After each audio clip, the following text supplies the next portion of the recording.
ba'zi holatda ikkita ko'z ikki xil bo'ladi. Miopiya bilan gipermetropiya yoki astigmatizm bilan ikki xil ko'zda kataraktasi bor. Biz buni to'g'ri korreksiya qilish uchun maxsus gavharlar qo'yamiz. Miopiyaga xos bo'lgan, gipermetropiyaga xos bo'lgan va astigmatizmga xos bo'lgan gavharlar qo'yamiz. Ba'zida bo'ladi glaukoma katarakta bilan uchraydi. Ba'zida makula distrofiya katarakta bilan uchraydi. Ba'zida diabet katarakta bilan. Shunday ko'ziga qarayman, aytaman, sizda diabet bor-ku deyman.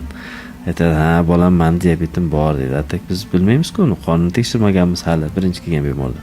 Diabetik kataraktalar ham uchraydi, lekin ko'pchiligini operatsiya qilgandan keyin yaxshi ko'rib ketadi. Lekin ko'zda ichi qotadi, bemorda sahar diabetda qon quyiladi va sekin-sekinlik bilan ko'zda nerv trofikasi buziladi va nerv ishlamay qoladi. Diabet bo'lganlarda eng yomon muammo o'sha ko'z to'r pardasidagi va kuru nervdagi o'zgarishlar bo'ladi.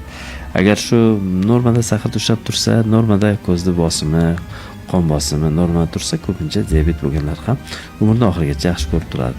Lekin bizda shu ishtaha zo'r, dieta qilishimiz qiyin va bu asta-asta o'zini yomon tomonlarini ko'rsatadi.